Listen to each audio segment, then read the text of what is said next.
T G സാറേ, ഈ അമർത്യ സെൻ ഇന്ത്യക്ക് അഭിമാനം ഉണ്ടാക്കിയ ഒരാളാണ്. Nobel prize വിന്നറാണ്.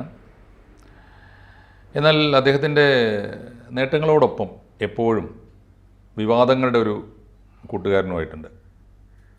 പല പ്രസ്താവനകൾ, പല നിലപാടുകൾ, പലപ്പോഴും രാജ്യമെടുക്കുന്ന നിർണായകമായ പല നിലപാടുകൾക്കും അദ്ദേഹത്തിൻ്റെ വിമർശനങ്ങൾ, വിയോജിപ്പുകൾ ഇപ്പോഴല്ല, മൻമോഹൻ സിംഗിൻ്റെ കാലം തൊട്ടേ അദ്ദേഹം ചെയ്തുകൊണ്ടിരിക്കുന്നതാണ്. പൊതുവെ ഒരു ഞാൻ ശ്രദ്ധിച്ചിട്ടുള്ളൊരു കാര്യം, ഭരണകൂട വിരുദ്ധത അദ്ദേഹത്തിൻ്റെ ഒരു കൂടെ ഉണ്ട്. അതേസമയം തന്നെ ഒരു ഗ്ലോബൽ സിറ്റിസൺഷിപ്പ് അദ്ദേഹത്തെ നയിക്കുന്നുണ്ട്. അദ്ദേഹത്തിൻ്റെ ഫിലോസഫിയിൽ അങ്ങനെ ഞാൻ കണ്ടിട്ടുണ്ട് പലപ്പോഴും. എന്തായാലും ലോകപ്രശസ്തനായ ഒരു സാമ്പത്തിക ശാസ്ത്രജ്ഞൻ എന്ന നിലയിൽ ഇന്ത്യയുടെ ഒരു അഭിമാനപുത്രൻ. പക്ഷേ ഇപ്പോൾ ഏറ്റവും ഒടുവിലത്തെ അദ്ദേഹത്തിൻ്റെ സ്റ്റേറ്റ്മെൻറ്റ് നമുക്ക് ചർച്ച ചെയ്യാതെ വയ്യ. പലരും അത് അവഗണിക്കുകയും പലരും വാർത്ത ആക്കാതിരിക്കുകയും പല മാധ്യമങ്ങളും അത് അവരുടെ ഒരു കൊച്ചു മൂലക്ക് ഒതുക്കുകയൊക്കെ ചെയ്യുന്നുണ്ട്. അദ്ദേഹം അടിയന്തരാവസ്ഥയുടെ ആലോചിച്ച് നോക്കൂ, രാജ്യം അടിയന്തരാവസ്ഥയെ അപലപിക്കുന്ന കാലത്ത് അടിയന്തരാവസ്ഥയുടെ 49ാം വാർഷികത്തിന് ഇന്ത്യയുടെ പാർലമെൻറ്റ് സ്പീക്കർ തന്നെ അവതരിപ്പിച്ച പ്രമേയത്തെ നിവൃത്തികേട് കൊണ്ട് കോൺഗ്രസ് അംഗങ്ങൾ മാത്രം ഒറ്റപ്പെട്ട പ്രതിഷേധം സംഘടിപ്പിച്ചെങ്കിലും ബാക്കി എല്ലാ മനുഷ്യരും, ഇന്ത്യ മുന്നണിയിലെ ഘടകകക്ഷികൾ ഉൾപ്പെടെ ആ പ്രമേയത്തെ പിന്തുണച്ചൊരു സമയത്ത് അമർത്യ സെൻ ഉന്നയിക്കുന്ന അദ്ദേഹത്തിൻ്റെ വ്യക്തിപരമായ കുറേ ഇഷ്യൂസ് അടുത്ത കാലത്ത് ചർച്ച ചെയ്തിട്ടുണ്ട്. അദ്ദേഹം ശാന്തിനികേതൻ്റെ വീട്ടിൽ അനധികൃതമായി താമസിക്കുന്നത്, നോട്ടീസ് കൊടുത്തിട്ട് ഒഴിഞ്ഞു പോകാത്തതൊക്കെ ഇഷ്യൂസ് ഉണ്ട്. വ്യക്തിപരമായ ഇഷ്യൂസൊക്കെ വിടാം. ആശയപരമായി അദ്ദേഹം ഉന്നയിച്ച ഈ ഒടുവിലത്തെ ഇഷ്യൂ നമുക്ക് ചർച്ച ചെയ്യാതെ വയ്യ. ഒരു പ്രശ്നം അദ്ദേഹം പറയുന്നത്, ഈ സ്വാതന്ത്ര്യത്തിന് ശേഷം ഇപ്പോൾ അടിയന്തരാവസ്ഥക്കെതിരായി ഈ കാലഘട്ടത്തിൽ നമ്മൾ ഉയർന്നു കേട്ടപ്പോൾ ഈ ജൂൺ 23, 1975 ജൂൺ 23 എന്ന തീയതി, ജൂൺ 23 അതിൻ്റെ വാർഷികം, 49ാം വാർഷികം. ഞാൻ മനസ്സിലാക്കുന്നത് 25 ജൂൺ 25 തൊട്ട് ഞാൻ മനസ്സിലാക്കുന്നത് ഇന്ത്യൻ പാർലമെൻറ്റ് തന്നെ മുൻകൈയെടുത്ത് ഈ 2024 ജൂൺ 25 തൊട്ടുള്ള 21 മാസം, അടിയന്തരാവസ്ഥയുടെ പീരീഡ് 21 മാസമാണ്. 21 മാസം അടിയന്തരാവസ്ഥയുടെ ഓർമ്മകൾ പുതുക്കുകയാണ്. ആ ഒരു ചരിത്ര സംഭവത്തിന്, ആ ഒരു ദശാസന്ധിയിൽ, ആ നിർണായകമായ ചരിത്രഘട്ടത്തിലാണ് അമർത്യ സെൻ അടിയന്തരാവസ്ഥക്കെതിരെ ഉന്നയിക്കപ്പെട്ട ഏറ്റവും വലിയൊരു ഇഷ്യൂവിനെ തലകീഴായി നിർത്തുന്നത്. അദ്ദേഹം ചോദിക്കുന്നത്, നിയമവിരുദ്ധമായി മനുഷ്യരെ തടങ്കലിൽ വെക്കുന്നത് ഇന്നും ഇന്നലെയും തുടങ്ങിയതാണോ? അത് ബ്രിട്ടീഷുകാർ തന്നെ തുടങ്ങിയതല്ലേ? കോൺഗ്രസ് കൂട്ടത്തിൽ തുടർന്നു. എന്നാൽ കൂടിയ അളവിൽ, കോൺഗ്രസിനേക്കാൾ കൂടിയ അളവിൽ അത് അനുഷ്ഠിക്കുന്നത്, UAPA ഉൾപ്പെടെയുള്ള ഒരുപാട് നിയമങ്ങളുടെ പേരിൽ അത് അനുഷ്ഠിക്കുന്നത് നരേന്ദ്രമോദി BJP ഗവൺമെൻറ്റുകളല്ലേ എന്നൊരു ചോദ്യം, ചരിത്രവിരുദ്ധമായ ചോദ്യം, വസ്തുതാവിരുദ്ധമായ ചോദ്യം ചോദിച്ചുകൊണ്ട് ഇന്ത്യൻ മനസാക്ഷി അടിയന്തരാവസ്ഥക്കെതിരായി നടത്തുന്ന പ്രതിഷേധങ്ങളുടെ വില കുറച്ച് കാണുകയും അതിനെ അനാദരിക്കുകയും അതുവഴി ഇന്ത്യൻ പാർലമെൻറ്റിനെ തന്നെ അനാദരിക്കുകയും ചെയ്യുന്നൊരു നിലപാട് ഇന്ത്യയുടെ ഈ അഭിമാനപുത്രൻ നിർവഹിക്കുമ്പോൾ നമ്മൾ എങ്ങനെയാണ് TG അതിനോട് പ്രതികരിക്കേണ്ടത്? സാർ, ഈ പറഞ്ഞ ഗ്ലോബൽ സിറ്റിസൺഷിപ്പ്, അതിൽ അംഗത്വം കിട്ടണമെങ്കിൽ നിങ്ങൾ ഇന്ത്യ വിരുദ്ധനായിരിക്കണം. ഒരു പ്രീ കണ്ടീഷനാണ്. അതൊരു സൈക്കോളജിയാണ്. അതിൻ്റെ സൈക്കോളജി എന്ന് വെച്ചാൽ പാശ്ചാത്യരുടെ ആണല്ലോ അംഗീകാരം. സാറ് ശ്രദ്ധിച്ചിട്ടുണ്ട്, ജപ്പാൻ്റെ അംഗീകാരമല്ല. ഓ, ജപ്പാനിൽ നിന്ന് സാറിന് ഒരു അവാർഡ് കിട്ടിയെന്ന് പറഞ്ഞ വാർത്തയുണ്ടോ? ഇല്ല. ജപ്പാൻ അവാർഡ് കൊടുക്കുന്നില്ലേ? US UK തരണം, അല്ലെങ്കിൽ യൂറോപ്യൻ യൂണിയൻ. ഞാൻ പറയുന്നത്, എനിക്ക് ഈ പൊതുരംഗത്ത് എങ്ങനെ ജപ്പാൻ അപ്രസക്തമാകുമെന്ന് എനിക്ക് മനസ്സിലാകുന്നില്ല. ഇന്നും ലോകത്തെ സാമ്പത്തിക ശക്തികളിൽ വലിയൊരു ശക്തി തന്നെയാണ് ജപ്പാൻ, അല്ലേ? മാത്രമല്ല, സമ്പൂർണ്ണ പതനത്തിൽ നിന്ന് ഒരു ഫീനിക്സ് പക്ഷിയെ പോലെ ഉയർന്നു വന്ന ഒരു വലിയ ശക്തിയാണ്. പക്ഷേ ജാപ്പനീസ് ഈ സാമ്പത്തിക വിദഗ്ധന്മാർ ഇവിടെ വന്നു എന്ന് സാർ കേട്ടിട്ടുണ്ടോ എപ്പോഴെങ്കിലും? ഇല്ല. അവർക്ക് സാമ്പത്തിക വിദഗ്ധന്മാരില്ലേ? എങ്ങനെയാണ് അവരവരുടെ രാഷ്ട്രത്തെ ഇങ്ങനെ ഉയർത്തിക്കൊണ്ടുവന്നത്? ആരെങ്കിലും പഠിക്കുന്നുണ്ടോ? ജപ്പാൻ ഒരു എക്സാമ്പിളായിട്ട് പോലും ആരും മൈൻഡ് ചെയ്യാറില്ല. എല്ലാവർക്കും എക്സാമ്പിൾ പടിഞ്ഞാറാണ്. ജപ്പാൻ നിർഭാഗ്യവശാൽ കിഴക്കായിപ്പോയി. അതുകൊണ്ട് ജപ്പാനെ ആർക്കും വേണ്ട. പക്ഷേ ജപ്പാൻ നിത്യജീവിതത്തിൽ നിറഞ്ഞു നിൽക്കുന്നു. ഹോണ്ട, ഹ്യുണ്ടായി, എത്ര ഓട്ടോമൊബൈൽ രംഗം മുഴുവൻ ജപ്പാൻ്റെ കയ്യിൽ. കമ്പ്യൂട്ടറിൻ്റെ ഏകദേശം നല്ലൊരു ശതമാനം ജപ്പാൻ. ഇപ്പോൾ കൊറിയ കയറിയായിരുന്നു, ഒരുപക്ഷെ ജപ്പാനെ ഓവർടേക്ക് ചെയ്തു കൊറിയ. എന്തായാലും പടിഞ്ഞാറിനേക്കാൾ മുൻപന്തിയിലാണ്. പക്ഷേ ഇപ്പോഴും ഈ ബൗദ്ധികമായ സെൻറ്റർ ഉം. അത് പടിഞ്ഞാറാണ് എന്ന് നമ്മൾ തീരുമാനിച്ചു വെച്ചിരിക്കുന്നു.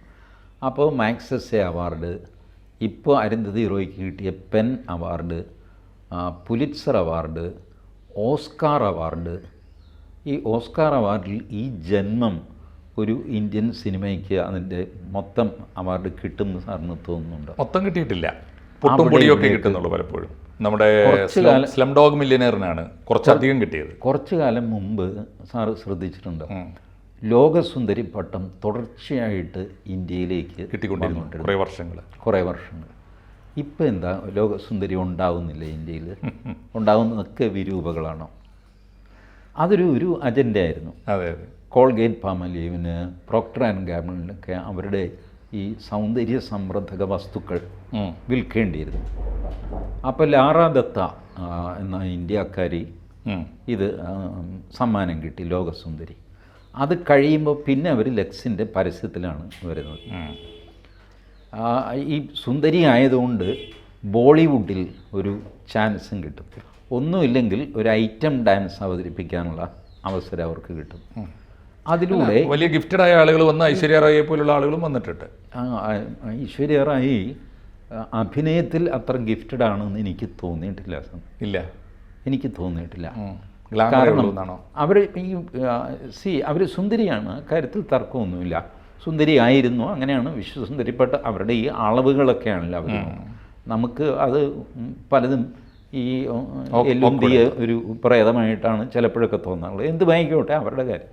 ഇതൊക്കെ അവർ ചെയ്യുന്നത് അവരുടെ താല്പര്യത്തിന് വേണ്ടിയിട്ടാണ്. അവരുടെ താല്പര്യം കഴിഞ്ഞാൽ ഇത് നിർത്തുകയും ചെയ്യും. ഇപ്പോൾ വിശ്വസുന്ദരി ഇന്ത്യയിലില്ല, ഇപ്പോൾ അതേതോ ആഫ്രിക്കൻ കൺട്രിയിലൊക്കെയാണ് പോകുന്നത്. എവിടെയൊക്കെയാണോ അവർക്ക് പ്രോഡക്റ്റ് ചിലവാക്കേണ്ടത് അവിടെ അവർ വിശ്വസുന്ദരിയെ എക്സ്പ്ലോർ ചെയ്തുകൊണ്ടിരിക്കുക, പുതിയ പുതിയ ലോകങ്ങൾ. അപ്പോൾ ഇതുപോലെ ഇന്ത്യയിൽ തലയ്ക്ക് മൂളയുള്ള ബുദ്ധിജീവിയാണെന്നൊക്കെ തോന്നിക്കഴിഞ്ഞാൽ അയാളെ വിലക്കെടുക്കാനും അവർക്ക് താല്പര്യമുള്ള കാര്യങ്ങൾ പറയിക്കാനും ഉള്ള ഒരു ശ്രമം ഉണ്ടാകും. അങ്ങനെയാണ് ഈ അമർത്യാസെൻ അമർത്യാസെൻ എന്നുള്ള എക്കണോമിസ്റ്റാണ്. അങ്ങനെ അതെ അതെ, എക്കണോമിസ്റ്റ് ആയിക്കഴിഞ്ഞാൽ പിന്നെ എന്തും പറയാം എന്നുള്ള ഒരു സ്ഥിതി. നോബൽ സമ്മാനം കിട്ടിയാൽ എന്തും പറയാം. കേരളത്തിൽ അങ്ങനെയാണില്ല. ഒരു സാഹിത്യ അക്കാദമി അവാർഡ് കിട്ടി ഒരു കവിക്ക്, ഇത് കഴിഞ്ഞാൽ കവി പിന്നെ തലക്കെട്ട് കെട്ടി റോഡിൽ ഇറങ്ങുകയാണ്. സകല കാര്യത്തിനും പുള്ളി അഭിപ്രായം പറയും. ആണവ നിലയം അതിവിടെ വേണ്ട, എന്താ കാര്യം, ഞാനൊരു കവിത എഴുതിയിരുന്നു. തീർച്ചയായിട്ടും. ഈ ടി വി ചർച്ചയിൽ സാർ നോക്കിക്കോ, സകല കാര്യത്തിലും എക്സ്പെർട്ടായിട്ട് ഒരു ആങ്കറും 3 പൊളിറ്റിക്കൽ സ്ഥിരം താരങ്ങൾ എല്ലാ വിഷയത്തെ പറ്റി. വേൾഡ് കപ്പ് നടക്കുമ്പോഴും അവരാണ്, നമ്മുടെ ജനകീയാസൂത്രണം ചർച്ച ചെയ്യുമ്പോഴും അവരാണ് ഒരേ വിഷയത്തെക്കുറിച്ച്. അപ്പം അത് അങ്ങനെ ഒരു സെറ്റ്, ഇത് ഇങ്ങനൊരു സെറ്റ് സാഹിത്യത്തിൽ മിടുക്ക് കാണിച്ചു എന്നുള്ളത് കൊണ്ട് അവർ രാഷ്ട്രീയ അഭിപ്രായം പറഞ്ഞു കഴിഞ്ഞാൽ അതും വലിയ കാര്യമാണ്. അമർത്യാസെൻ അങ്ങനെ പർച്ചേസ് ചെയ്യപ്പെട്ടു എന്നോ അതോ അദ്ദേഹത്തിൻ്റെ അല്ല, ഇത് നേരത്തെ മുതൽ അദ്ദേഹത്തിൻ്റെ ഇന്റലക്ച്വൽ പ്രോപ്പർട്ടി സ്പോൺസർ ചെയ്യപ്പെട്ടു എന്നാണോ? പഠനകാലം മുതൽ തന്നെ ഇതിങ്ങനെ ചിന്തിക്കും ഇവർ. അങ്ങനെ ചിന്തിക്കാൻ വേണ്ടിയിട്ടാണ് അവരെ പഠിപ്പിക്കുന്നത് തന്നെ. അതുകൊണ്ടാണല്ലോ ഈ മെക്കാളെ സമ്പ്രദായം എന്നൊക്കെ പറയും. വാസ്തവത്തിൽ മെക്കാളെ അതിലൊന്നും ചെയ്തിട്ടില്ല, ചെയ്തത് കൂടുതലും നമ്മളൊക്കെ തന്നെയാണ്. ബട്ട് സ്റ്റിൽ അത് മെക്കാളെ സമ്പ്രദായം എന്ന് സകല തിന്മകളും അദ്ദേഹത്തിൻ്റെ ചുമലിലിട്ട് കൊടുത്തു. സാറ് ആലോചിച്ച് നോക്ക്, മെക്കാളെ ആകെ ചെയ്തത് എന്താണ്? മെക്കാളെ ഇന്ത്യയിൽ വന്നത് നിയമവിദഗ്ധനായിട്ടാണ്, ലീഗൽ മെമ്പർ ആയിട്ട് വൈസ്രോയുടെ സദസ്സിൽ ലീഗൽ മെമ്പറായിട്ടാണ് മെക്കാളെ വന്നത്. മെക്കാളെയാണ് നമ്മളുടെ Indian contract act, evidence act draft ചെയ്തത് മെക്കാളെയാണ്. ഇതിനിടയ്ക്ക് വലിയൊരു ഡിബേറ്റ് വൈസ്രോയുടെ മുമ്പിൽ നടന്നു. വിദ്യാഭ്യാസം എങ്ങനെയായിരിക്കണം എന്നുള്ളത്. സംസ്കൃതത്തിന് പ്രാധാന്യം കൊടുക്കണം, ഉറുദുവിന് പ്രാധാന്യം കൊടുക്കണം. രണ്ടും ഹിന്ദു മുസ്ലിമാണ് ബേസിക്കലി. ഈ തർക്കം നടന്നു കഴിഞ്ഞപ്പോൾ ഇംഗ്ലീഷ് വേണ്ടേ എന്നൊരു ചോദ്യം. വേണ്ട, ഇംഗ്ലീഷ് ഏതായാലും വേണ്ട. അപ്പോൾ വൈസ്രോയുടെ കൂട്ടത്തിൽ ബുദ്ധിജീവികളിൽ ഓറിയൻ്റലിസ്റ്റുകൾക്ക് ഒരു അപ്പർ ഹാൻഡ് ഉണ്ട്. എന്ന് വെച്ചാൽ ഇന്ത്യയിൽ നിന്നുകൊണ്ട് ലോകത്തെ കാണുന്നവർ, അവരാണ് ഓറിയൻ്റലിസ്റ്റുകൾ. മറ്റത് വെസ്റ്റേൺ ചിന്തകരാണ്, യൂറോപ്പിൽ നിന്നുകൊണ്ട് ഇന്ത്യയെ കാണുന്നവർ. ഈ കാഴ്ച തമ്മിലൊരു വ്യത്യാസമില്ല, അതിൻ്റെ തർക്കമൊക്കെയാണ്. മെക്കാളെ മഹാസമർത്ഥനായിരുന്നു ചെറുപ്പം മുതൽ. അസാമാന്യമായ വാക്സാമർഥ്യം, വളരെ ലോജിക്കലായിട്ട് കാര്യങ്ങൾ പറഞ്ഞ് സമർത്ഥിക്കാനുള്ള കഴിവ്. ഇതൊക്കെ കൊണ്ടാണ് മെക്കാളയെ ഈ ലീഗൽ ഇതൊക്കെ ഡോക്യുമെൻറ്റ്സ് ഒക്കെ ഡ്രാഫ്റ്റ് ചെയ്യാനായിട്ട് ഇങ്ങോട്ട് വിട്ടത്. മെക്കാളെ യഥാർത്ഥത്തിൽ വിശ്വസിച്ചു ഭാരതീയർക്ക് വലിയ ബുദ്ധിയൊന്നുമില്ല, അന്ധവിശ്വാസികളാണ്, സർപ്പത്തെ ആരാധിക്കുന്നവരാണ്, സിൻസിയർലി വിശ്വസിക്കുകയും ചെയ്തു, വളരെ ബോൾഡായിട്ട് അത് പറയുകയും ചെയ്തു. അപ്പോൾ അത് ശരിയല്ല. അപ്പോൾ ഇവരെ നന്നാക്കാനുള്ള ചുമതലയും കൂടെ നമുക്കാണ്. ഇങ്ങനത്തെ ചിന്താഗതിയൊക്കെ ഉണ്ട്. അപ്പം മെക്കാളെ പറഞ്ഞു 5ാം ക്ലാസ് മുതൽ ഇംഗ്ലീഷ് ഒരു കമ്പൽസറി വിഷയമാക്കാം. ഇംഗ്ലീഷ് മീഡിയമല്ല, ഇംഗ്ലീഷ് ഒരു കമ്പൽസറി വിഷയം. ഞാൻ ഇംഗ്ലീഷ് പഠിച്ചു തുടങ്ങുന്നത് 5ാം ക്ലാസ്സിലാണ്. മാഷും മിക്കവാറും അങ്ങനെ ആയിരിക്കും. 5ൽ തന്നെ 4ാം ക്ലാസ് വരെ ഇംഗ്ലീഷ് ഇല്ല. 5ാം ക്ലാസ്സിൽ ഒരു ഭാഷ എന്നുള്ള നിലയ്ക്ക് ഇംഗ്ലീഷ് പഠിക്കുന്നു നമ്മൾ. ബാക്കി കണക്ക്, സയൻസ്, അത് ഇതൊക്കെ മലയാളത്തിലാണ് മാതൃഭാഷയിൽ പഠിക്കുക. മെക്കാളെ 1859 മരിച്ചു. 1ാം സ്വാതന്ത്ര്യ സമരം കഴിഞ്ഞ് 2 വർഷം കഴിഞ്ഞപ്പോൾ ആ മനുഷ്യൻ മരിച്ചു. നമ്മൾ പഠിക്കുന്നത് 60കളിലും 70കളിലൊക്കെയാണ്. അപ്പോഴും ഇംഗ്ലീഷ് ഒരു ഭാഷയായിട്ട് നിന്നു, മീഡിയം ആയില്ല. പിന്നീട് എപ്പോഴുമാണ് മീഡിയം. ഇതിന് മെക്കാളെ ഇപ്പോഴും മെക്കാളയെ ആൾക്കാർ കുറ്റം പറയുന്നു. മെക്കാളെ 1857 നമ്മളുടെ 1ാം സ്വാതന്ത്ര്യ സമരം നടന്നപ്പോൾ ബ്രിട്ടീഷുകാരെ നമ്മൾ വല്ലാതെ വെടിവെക്കുകയും ഭയങ്കര അക്രമമായിരുന്നല്ലോ. അവസാനം അവർ ക്രഷ് ചെയ്ത് നമ്മൾ തോറ്റുപോയി. ബട്ട് തിരിച്ചടിച്ച് ഭീകരമായ കൊലപാതകങ്ങൾ നടന്നു ബ്രിട്ടീഷുകാർക്കെതിരെ, ഈസ്റ്റ് ഇന്ത്യ കമ്പനിക്കെതിരെ. അതിനുശേഷമാണ് ബ്രിട്ടീഷുകാരുടെ ഡയറക്റ്റ് ഭരണത്തിന് കീഴിൽ വരുന്നത്. അന്ന് മെക്കാളെ ഇംഗ്ലണ്ടിൽ ലേഖനം എഴുതി, ഈശ്വര എന്തു പറ്റി ഇന്ത്യക്കാർക്ക്, നമ്മളിനി എന്താ ഇവർക്ക് വേണ്ടി ചെയ്യാൻ ബാക്കിയുള്ളത്? റെയിൽവേ കൊണ്ടുവന്ന് മെല്ലെ കണക്ട് ചെയ്തുകൊണ്ടിരിക്കുന്നു, പോസ്റ്റ് ആൻഡ് ടെലിഗ്രാഫ് മെല്ലെ കണക്ട് ചെയ്തുകൊണ്ടിരിക്കുന്നു, ഇംഗ്ലീഷ് പഠിപ്പിച്ചുകൊണ്ടിരിക്കുന്നു, എല്ലാം ക്രമപ്പെടുത്തിയിട്ട് ഞാൻ നിയമങ്ങളുണ്ടാക്കി പൊതുജീവിതത്തിൽ പാലിക്കേണ്ട കാര്യങ്ങൾ, അതിനുള്ള ശിക്ഷ, അത് ഇത് കോഡിഫൈ ചെയ്തിരിക്കുന്നു. ഇത്രയെല്ലാം ചെയ്തു കഴിഞ്ഞിട്ട് അവരെ തിരിച്ച് എൻ്റെ നേർക്ക് വെടിവെച്ചല്ലോ. കഷ്ടമായി പോയി. സങ്കടത്തോടെയാണ് ലേഖനം മെക്കാളയുടെ. എന്തായാലും മെക്കാളയെ കുറ്റം പറയുക എന്ന് പറയുന്നത് അപ്പോൾ ഈ മെക്കാളെ മൈൻഡ് സെറ്റിൽ നിന്ന് പിൽക്കാലത്താണെങ്കിലും വൈകിയാണെങ്കിലും രാഷ്ട്രം വളരെയേറെ മുന്നോട്ട് പോയി. അപ്പോഴും മെക്കാളെ മൈൻഡ് സെറ്റിൽ ആണ് നമ്മുടെ മഹാജീനിയസ് ആയിട്ടുള്ള അമർത്യ സെൻ ഇപ്പോഴും കഴിയുന്നത്. അയാളുടെ വേറൊരു സെൻറ്റൻസ് നോക്കുന്നത്, ഈ തെരഞ്ഞെടുപ്പോടുകൂടി ഇന്ത്യ ഹിന്ദു രാഷ്ട്രമല്ല എന്ന് തെളിഞ്ഞു. അങ്ങനെയും പറഞ്ഞിട്ടുണ്ട്, സ്റ്റേറ്റ്മെൻറ്റിലുണ്ട്. അപ്പോൾ 2014 മുതൽ 24 വരെ ഇന്ത്യ ഹിന്ദു രാഷ്ട്രമായിരുന്നു. തെരഞ്ഞെടുപ്പാണ് ഇതിൻ്റെ ബേസിസ്. സിമ്പിൾ ലോജിക്കാണ്. തെരഞ്ഞെടുപ്പ് വരും പോകും, ആരെങ്കിലും ജയിക്കും തോക്കും, ബട്ട് രാഷ്ട്രം നിലനിൽക്കുമല്ലോ, അത് ഹിന്ദു രാഷ്ട്രമാണ്. ഇതാണ് എൻ്റെ argument. Irrespective of who rules the country, irrespective of which party comes to power, Hindu Rashtra will continue. Hindu രാഷ്ട്രം ഇപ്പോൾ എന്താ പറയുക, ഇപ്പോൾ വസ്ത്രം, ആ വസ്ത്രം എന്ന് പറയുന്നതിൻ്റെ കീഴിലാണ് ഷർട്ട്, ജുബ്ബ, പാൻറ്, ചുരിദാർ, ഇതൊക്കെ വസ്ത്രം എന്ന് പറയുന്നതിൻ്റെ കൾച്ചറലാണ്. ഇതുപോലെ ഹിന്ദു രാഷ്ട്രം എന്ന് പറയുന്നതിൻ്റെ പുറത്താണ് BJP, കോൺഗ്രസ്, മുസ്ലിം ലീഗ്, സംഗതി, ഇതെല്ലാം രാഷ്ട്രം ഇതിൻ്റെ അടിത്തറയാണ്. അതിൻ്റെ പുറത്താണ് ഈ കളികൾ മുഴുവൻ നടക്കുന്നത്. Everything is being performed on this stage. ആ സ്റ്റേജ് 10 വർഷം ഇല്ലായിരുന്നു, ഇപ്പോൾ ഉണ്ടായി എന്നൊക്കെ പറഞ്ഞു കഴിഞ്ഞാൽ എന്താ ഇതിൻ്റെ അർത്ഥം? മാത്രമല്ല നരേന്ദ്രമോദി, ആ സ്റ്റേജിൻ്റെ ക്വാളിറ്റി മാറുന്നില്ല. മോദി ഗവൺമെൻറ്റോ വാജ്പേയി ഗവൺമെൻറ്റോ BJP ഇതുവരെ ഭരിച്ച ഒരു ഗവൺമെൻറ്റും ഞങ്ങൾ ഹിന്ദുരാഷ്ട്രം ഭരിക്കുന്നുവെന്നോ ഹിന്ദുരാഷ്ട്രം ആക്കും അത്തരത്തിലുള്ള ഇതൊക്കെ സത്യത്തിൽ പ്രതിപക്ഷത്തിൻ്റെ ഭാഗത്തുനിന്ന് എതിരാളികളുടെ ഭാഗത്തുനിന്ന് ഉയർന്നതാണ്. ഹിന്ദുരാഷ്ട്രം ഒരു പൊളിറ്റിക്കൽ വാക്കല്ല, അതൊരു കൾച്ചറൽ വാക്കാണ്. അതുകൊണ്ടാണ് ഹിന്ദുസ്ഥാൻ പെട്രോളിയം എന്ന് കേൾക്കുമ്പോൾ സാറിനും വല്ല ഒരു കാര്യമില്ല, അസ്വസ്ഥതയില്ല. Hindustan insecticides, Hindustan aeronautics, Hindustan petroleum. എനിക്ക് സാക്ഷാൽ സവർക്കറിൻ്റെ ഹിന്ദുരാഷ്ട്ര വായിക്കുമ്പോഴും കൾച്ചറലായിട്ട് അതിനെ കാണുന്നത് കൊണ്ട് പ്രത്യേകിച്ച് ഒരു അസ്വസ്ഥത ഉണ്ടാവേണ്ട കാര്യമില്ല. അതൊരു അനാലിസിസാണ്, ഒരു പഠനമാണ്. അപ്പോൾ ഇങ്ങനത്തെ നോൺസെൻസൊക്കെ ഉത്ഭവിക്കുന്ന പരിസരം ഒരു പാശ്ചാത്യ പരിസരമാണ്. Those who are against India, പാശ്ചാത്യ ഡോക്യുമെൻസിൽ സാർ നോക്കിക്കോളൂ. പഴയ വിൻസെൻ്റ് സ്മിത്തിനെയൊക്കെ വിടുക, ഇപ്പോൾ പുതിയ ചിന്തകന്മാരിൽ ആരും തന്നെ ഇന്ത്യയെ ഈ പറഞ്ഞ ഓറിയൻ്റൽ രീതിയിൽ കാണാറില്ല. ഇന്ത്യയിൽ നിന്നുകൊണ്ട് ലോകത്തെ കാണുക ഈ പരിപാടി ചെയ്യാറില്ല. അവരവിടെ നിന്നുകൊണ്ട് ഇന്ത്യയെ നോക്കുമ്പോൾ മൊത്തം ദോഷങ്ങളാണ്. ഈ പഴയൊരു കഥയുണ്ടല്ലോ, ഈ ഒരു റഷ്യക്കാരൻ അമേരിക്കയിൽ പോയി ഇറങ്ങിയിട്ട് പറഞ്ഞു, എൻ്റെ ടാക്സി ഏതാണ്? അവർ പറഞ്ഞു നിങ്ങളുടെ ടാക്സി എന്ന് പറഞ്ഞ ടാക്സി നിങ്ങൾക്ക് ഏതെങ്കിലും ടാക്സി പിടിച്ചു പോവാം. ഏതെങ്കിലും ടാക്സി ഇതിനൊരു ചിട്ടയൊന്നുമില്ലേ? ഞങ്ങളുടെ റഷ്യയിൽ അങ്ങനെയല്ല. എയർപോർട്ടിൽ ഇപ്പോൾ ഇറങ്ങിക്കഴിഞ്ഞാൽ ഇന്ന ടാക്സി അതിൽ വേണം കയറാൻ. നിങ്ങൾ ഏത് ടാക്സിയിൽ വേണം കയറിക്കുക. എന്ത് തോന്നിയ അവസ്ഥ ഇത്. ശരി, ഒടുവിൽ ഒരു ടാക്സിയിൽ കയറിയിട്ട് പറഞ്ഞു എൻ്റെ ഹോട്ടലിലേക്ക് വിട്. അപ്പോൾ എൻ്റെ ഹോട്ടലോ? ഏത് ഹോട്ടലിൽ പോകണം സാറിന്? എൻ്റെ ഹോട്ടൽ ഏതാ? ഇവിടുത്തെ സർക്കാർ തീരുമാനിച്ച് കാണുമല്ലോ, ഞാൻ വന്നാൽ ഇന്ന ഹോട്ടലിൽ നിന്ന് തീരുമാനിച്ച് കാണുമല്ലോ. ഇവിടെ അങ്ങനെ തീരുമാനമൊന്നുമില്ല, നിങ്ങൾക്ക് തോന്നിയ ദിവസം ഏത് ഹോട്ടലിലും പോകാം. ഇതാ ഞാൻ പറയുന്നത്, അമേരിക്കക്കാർ തോന്നിയവാസികളാണ്. ഒന്നിനും ഒരു ചിട്ടയില്ല, പാട്ടവുമില്ല.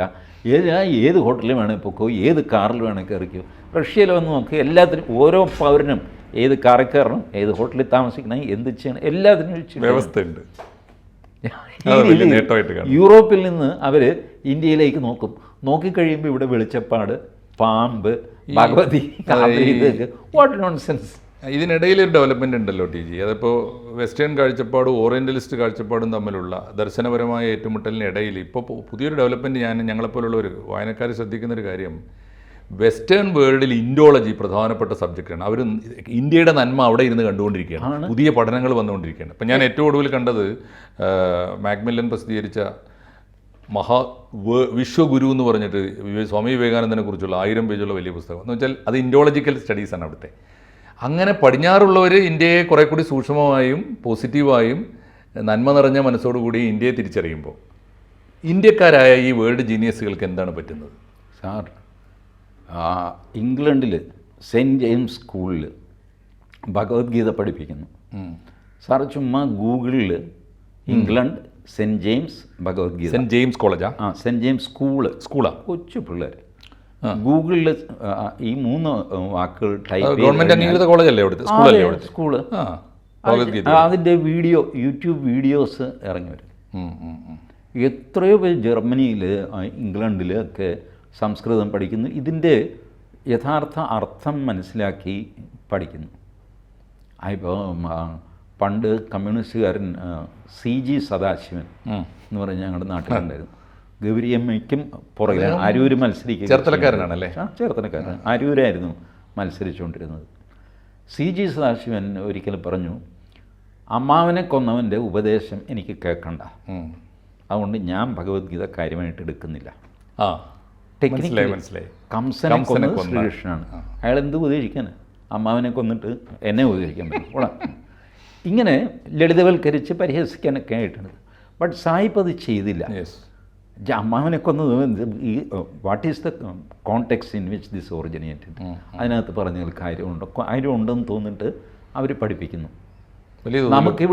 നമുക്ക് ഏതെങ്കിലും സ്കൂളിൽ, സർക്കാർ സ്കൂളിലും ഉണ്ട്, പ്രൈവറ്റ് സ്കൂളിൽ, അൺഎയ്ഡഡ് സ്കൂളിൽ ഭഗവത്ഗീത പഠിപ്പിക്കാമെന്ന് വെച്ച് കഴിഞ്ഞാൽ വാൻ ലഹള നടക്കും. ഒരു ഹിന്ദു അൺഎയ്ഡഡ് സ്കൂളിൽ ഭഗവത്ഗീത പഠിപ്പിക്കുന്നു എന്ന് പറഞ്ഞാൽ അല്ല, ഇതിപ്പോൾ എന്തൊക്കെ, അതിപ്പോൾ അദ്ദേഹത്തിൻ്റെ ഒരു കാഴ്ചപ്പാടിൻ്റെ പ്രശ്നമാണ്, ഔട്ട്ലുക്കിൻ്റെ പ്രശ്നമാണ്. അത് അടിയന്തരമായിട്ട് അദ്ദേഹം പടിഞ്ഞാറ് എങ്ങനെ ഇന്ത്യയെ കാണുന്നു എന്നെങ്കിലും പഠിക്കേണ്ടതാണ്. രണ്ടാമത്തെ ഒരു പ്രധാനപ്പെട്ട കാര്യം, എക്കണോമിസ്റ്റ് ആണല്ലോ അദ്ദേഹം, സയൻറ്റിസ്റ്റ് ആണല്ലോ, വസ്തുതാവിരുദ്ധമായ കാര്യങ്ങളാണ് ഈ പറയുന്നത്. ഇപ്പോൾ കോൺഗ്രസിൻ്റെ അടിയന്തരാവസ്ഥ എന്ന വാക്ക് അദ്ദേഹം പറഞ്ഞിട്ടേ ഇല്ല. അടിയന്തരാവസ്ഥയെക്കുറിച്ച് ഇന്ത്യ മുഴുവൻ ചർച്ച ചെയ്യുന്ന സമയത്താണ് നടക്കുന്നത്.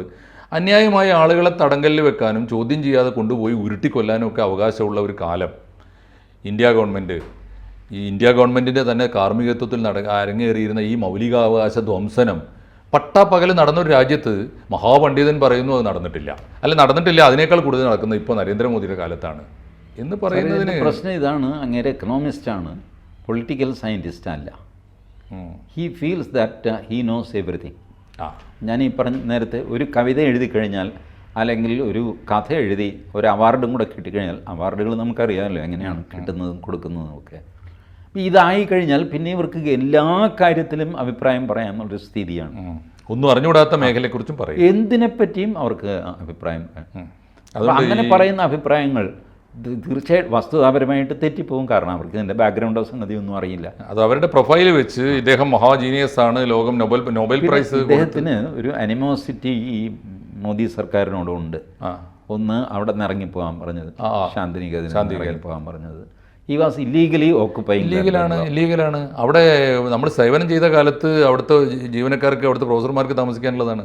എത്രയോ വർഷങ്ങൾക്ക് മുമ്പ് അദ്ദേഹത്തിൻ്റെ അത് കഴിഞ്ഞിട്ട് ഇപ്പം ഈ നളന്ദ യൂണിവേഴ്സിറ്റി ഉദ്ഘാടനമൊക്കെ നടന്നു. അതിൽ ഈ വിളിച്ചു. നലന്ദ യൂണിവേഴ്സിറ്റി ആദ്യം ഇതിൻ്റെ പ്രോട്ടോടൈപ്പ് തുടങ്ങിയപ്പോൾ അതിൻ്റെ അധ്യക്ഷനായിട്ടും അമർത്യ സെന്നെയാണ് വെച്ചത്. ഫസ്റ്റ്. അപ്പോൾ അതിൽ അഴിമതി ആരോപണം വന്നു അമർത്യ സെൻ്റെ പേരിൽ. ഓ. എന്നിട്ട് ഇദ്ദേഹത്തെ മാറ്റി. അഴിമതിയുടെ പിന്നാലെ പോകാനൊന്നും പോയില്ല, പക്ഷേ ഇദ്ദേഹത്തെ മാറ്റി. അതിൻ്റെ ഗ്രഡ്ജ് കൂടി ഉണ്ട്, അതിൻ്റെ ഗ്രഡ്ജും കൂടെ ഉണ്ട്.